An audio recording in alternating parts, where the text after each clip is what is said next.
Have you ever heard of a love story so powerful, it became a legendary play?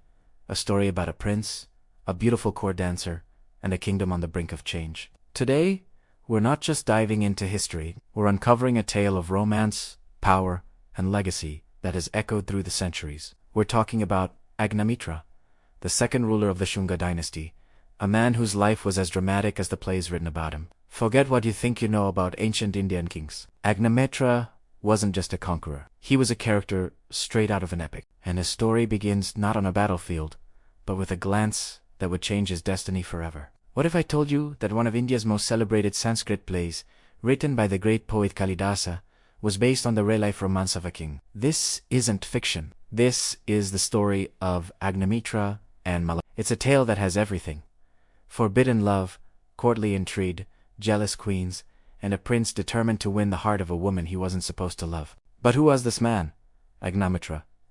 Really? Beyond the romantic hero of Kalidasa's masterpiece, Malavikagnimitram, lies a ruler who inherited a fragile new empire, a kingdom born from a dramatic coup that overthrew the mighty Mauryan Dynasty. His father, Pushyamitra Shunga, was a brilliant general, but a controversial figure. Agnimitra had to navigate this complex legacy, proving himself not just as a lover, but as a leader, a warrior, and a worthy successor. How did he balance the affairs of his heart with the affairs of his state? And did his famous love story actually happen?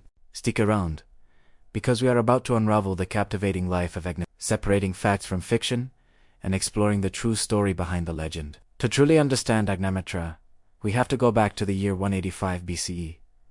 This was a pivotal moment in Indian history. The once great Mauryan Empire, which had spread across the subcontinent under emperors like Ashoka, was now weak and crumbling. Its last ruler, Brihadrata Maurya, was assassinated in a public military parade by his own commander-in-chief, a Brahmin general named Pushyamitra. With this single, audacious act, the Shunga Dynasty was born, and a new chapter in India's story began. Pushyamitra, now the king, faced a monumental task: to consolidate power, defend the new empire from foreign invaders, and establish his legitimacy.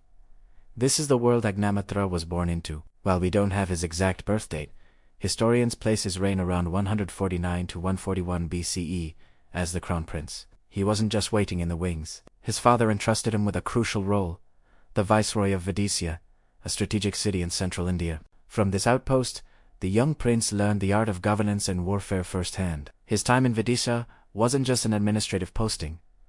It was a proving ground, and it was here, in the vibrant courts of Vidisha, that the seeds of his legendary romance were sown. Now, let's talk about the love story that made him immortal. According to Kalidasa's play, a beautiful and mysterious girl named Malavika appears at the court. She is said to be an attendant to the chief queen, but Agnimitra catches a glimpse of her portrait and is instantly smitten. The problem? Malavika is kept hidden from him by the jealous queen. What follows is a delightful courtly drama filled with secret meetings, clever schemes by the king's witty friend, and a dance competition that will ultimately decide Malavika's fate. The play is a masterpiece of romance and comedy, showcasing Agnimitra as a passionate, lovesick hero. But was Malavika a real person? While Kalidasa's play is a work of dramatic art, it's rooted in historical reality. Many scholars believe that Malavika was a princess from the rival kingdom of Vidisha. Her presence in Vidisha might have been the result of courtly politics, or even a war.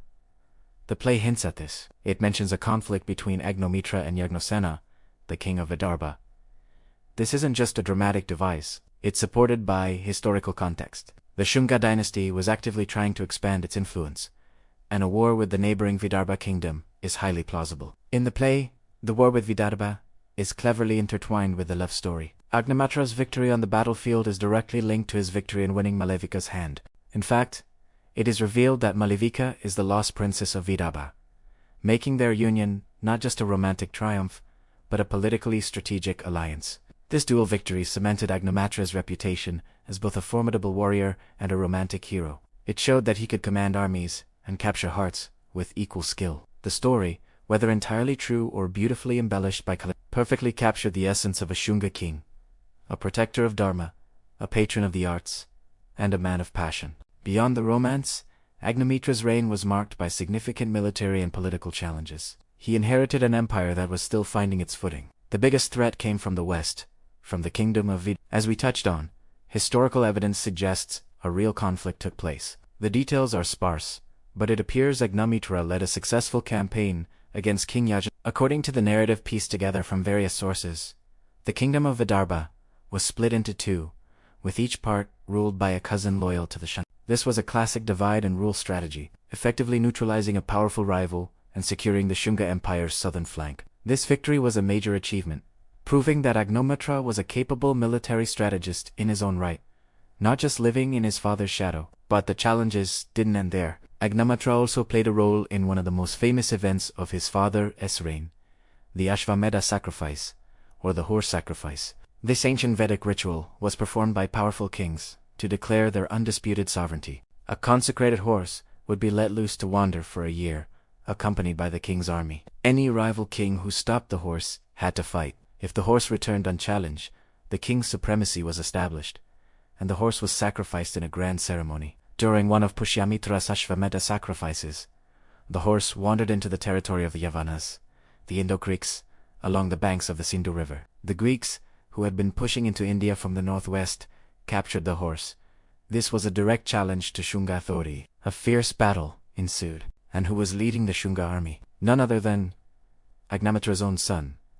Pushyamitra, the young prince, fought valiantly and defeated the Yavanas, reclaiming the horse and securing the success of the sacrifice. While Agnimitra wasn't the central figure in this specific battle, the event highlights the constant state of vigilance and military readiness required during his era. It also shows the continuation of the warrior lineage, with his son already proving his mettle on the battlefield. Agnimitra's reign, which lasted for about 8 years, from around 149 BCE to 141 BCE, seems to have been a period of relative stability and consolidation. After the initial upheaval of the dynasty's founding and the key military victories against Vidarbha and the Javanas, he was able to maintain the empire his father had built. He continued the Shunga policy of patronizing Brahminical traditions and the Sanskrit language, which was experiencing a major revival during this period. The flourishing of art and literature, exemplified by Kalidasa's later choice to make Agnimitra his hero, suggests a court that was not just focused on war, but also on culture. The coins from Agnimitra's time give us small but fascinating glimpses into his reign.